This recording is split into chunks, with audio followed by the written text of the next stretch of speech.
और एक सबसे बड़ी इंपॉर्टेंट चीज जो वहां पर है, पहली बार अपरोक्ष रूप से 1967 के बाद ब्लडशेड नहीं है, हत्या नहीं है, खून नहीं गिरा जमीन पर। यह बहुत महत्वपूर्ण है। हम राष्ट्रीय स्तर पर आकर इन सब चीजों को शायद बहुत छोटा आंक लेते हैं, शायद दूर है इसलिए, लेकिन हमें यह चीज ध्यान हमेशा रखनी पड़ेगी कि जब आप एक ऐसे राज्य में चुनाव लड़ रहे हो जहां का इतिहास पूरे तरीके से पोस्टपोल हिंसा, रक्त, पर इसका शिवम क्रेडिट किसको देंगे, चुनाव आयोग को या केंद्र सरकार को? एक शांतिपूर्ण चुनाव का भरोसा देना ही जनता में अपने आप में विश्वास पैदा करता है।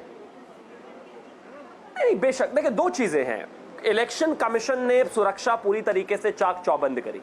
इलेक्शन कमीशन ने जनता के मन में यह विश्वास पैदा किया कि यहां पर सेंट्रल फोर्सेस हैं, वो यहां पर रहेंगे, किसी तरह की कोई दिक्कत नहीं होगी। फाल्टा में जो चुनाव फिर से दोबारा जानने की प्रक्रिया हुई तो जनता में एक विश्वास जगता है इस चीज को लेकर भी कि भाई हमारे साथ लोग हैं। लेकिन केंद्र सरकार और आदरणीय प्रधानमंत्री और गृह मंत्री जी ने जो स्टेज पर खड़े होकर 1 लाख लोगों के सामने गुंडों को कॉल आउट किया कि जहां हो वहीं पर रहना, गुंडागर्दी वरना मत पर ये व्यवस्था तो 2016 के चुनाव में भी हो सकती थी, 2021 के चुनाव में भी हो सकती थी शिवम। एक आम सिस्टम तो वही है।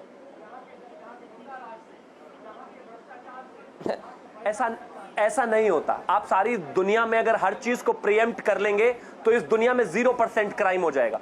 पुलिस अगर मर्डर को प्रीएम्प्ट कर ले तो हिंदुस्तान में मर्डर रहेंगे क्या?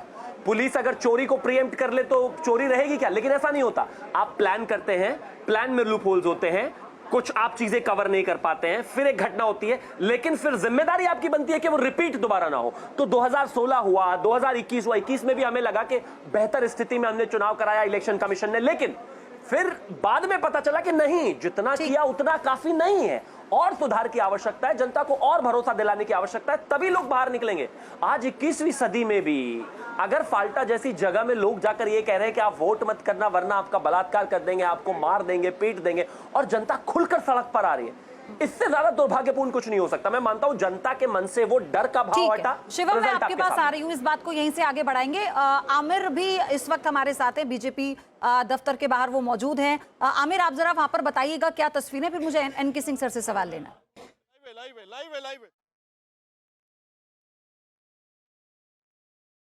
पहले तो आप ये देखिए कि यहाँ पर एक कैरेक्टर है जो कि रतन रंजन जो है वो इस समय यहाँ पर बीजेपी मुख्यालय पर पहुंचे हुए। रतन ये साड़ी पहन करके आए हुए हैं और यहाँ पर उनके साथ कार्यकर्ता भी हैं। क्या लग रहा है इस बार क्या हुआ बंगाल में, क्या हो गया? ममता दीदी को भेज दिया है। अब वो जो घुसपैठिया लेकर के आई थी, उन्हीं घुसपैठियों ने उनका काम तमाम कर दिया है। अच्छा। हाँ जी। तो ये ममता दीदी बन के आए हैं क्या? रतन, एक मिनट आप आइए पास में।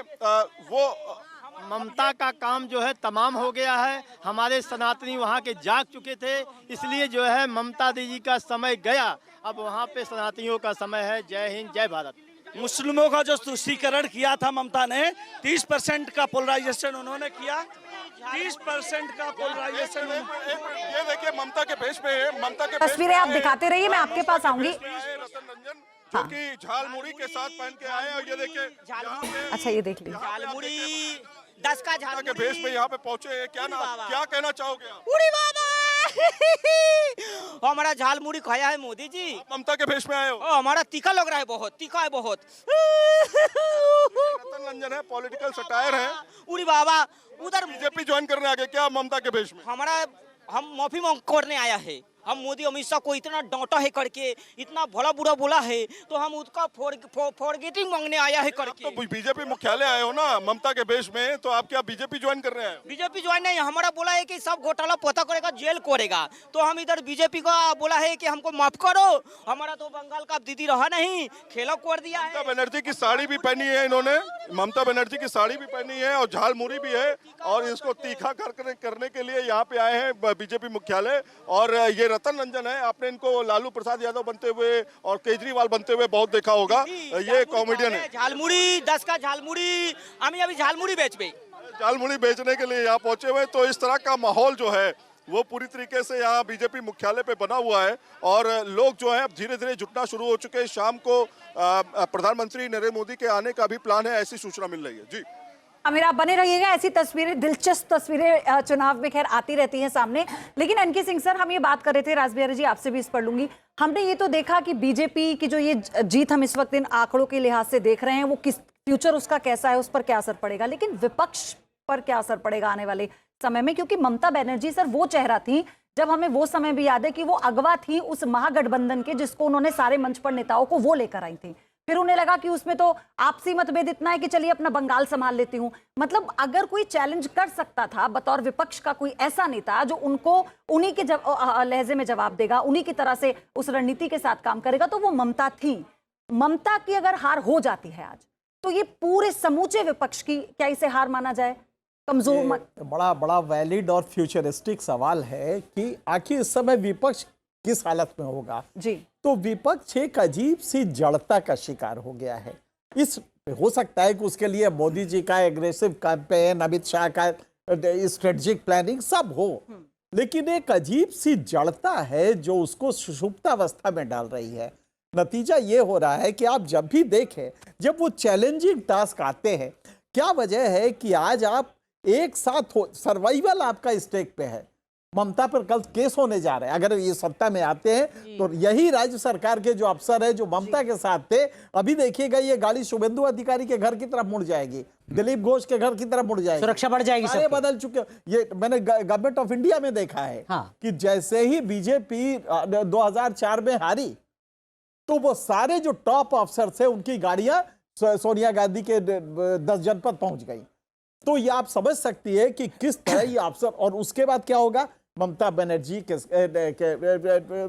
जेल के पीछे होंगी, क्योंकि वो दुनिया भर के केसेस लगाएंगे। अब विपक्ष की क्या स्थिति है, एक अजीब फॉसिलाइजेशन के शिकार है, जिसमें उसके समझ में नहीं आ रहा है। आज आपको एक साथ रहना था, आज पूरी तरह से अखिलेश यादव को वहां पे कैंप करना था, क्योंकि ममता बनर्जी अगर सरवाइव नहीं करती है पॉलिटिकली, तो अखिलेश यादव कैसे बचेंगे? वो अभिलाष अभी हमारे साथ उत्तर प्रदेश के सांसद हैं सर अतुल गर्ग, वरिष्ठ नेता हैं भारतीय जनता पार्टी के, वो जुड़ गए हैं। अतुल जी, बहुत बहुत स्वागत है आपका न्यूज नेशन में, बहुत बहुत शुभकामनाएं आपको, खासकर जिस तरीके की टैली वेस्ट बंगाल की है। क्या आपको लगता है कि ये जो पश्चिम बंगाल का परिणाम है, इसका असर, या बाकी 5 राज्यों का जो परिणाम है, इसका असर अगले साल उत्तर प्रदेश में आपके राज्य में भी देखने को मिलेगा?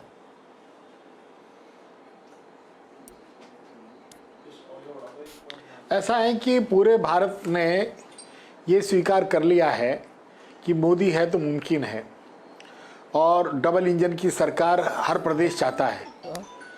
और ये जो परिणाम है ये अप्रत्याशित नहीं है, ये पूर्व अपेक्षित परिणाम है। अगर ये परिणाम की जगह कुछ और आता तो ये अप्रत्याशित होता। तो इसका ये जो पूरे भारत में चल रहा है, मैं इसे उल्टे तरीके से कहूँगा कि ये इस परिणाम की वजह से पूरे भारत में कोई असर नहीं हो रहा है, पूरे भारत का असर इस परिणाम ये बंगाल में हुआ है, मैं इसको इस तरह से कहूँगा। तो इसका असर यूपी पर भी होगा क्या, या यूपी में चुनौती ज्यादा है?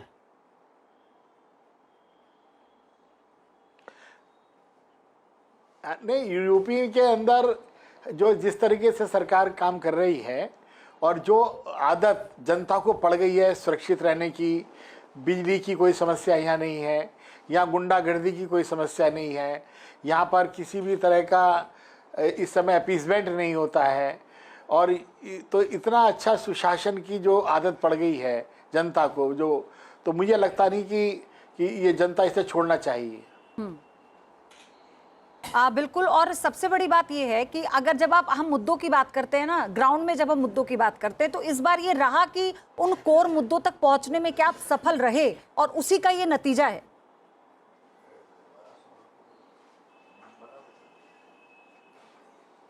इसमें देखिए सबसे बड़ी बात ये थी कि 2021 में भी जो पब्लिक ओपिनियन आप लोगों ने दिखाया था, तो वो बीजेपी के पक्ष में दिखाया था। परिणाम उलट आए। हुआ ये कि जो SIR में वोट कटा है पिछले 50 सालों में, जो नहीं कटा था, जो कटना चाहिए था, शुद्धिकरण होना चाहिए था, TMC के गुंडे वो वोट डालते थे। वो लोग करीब उसमें से करीब 70-80% वोट नकली पड़ता था। तो अब की बार वो वोट नहीं कर पाया, तो वो वोट का लॉस हुआ TMC को। प्लस जो वोट वैसे नहीं डलने दिया जाता था डर के मारे, उसका असर पड़ा। तो अब की बार फेयर इलेक्शन हुआ है।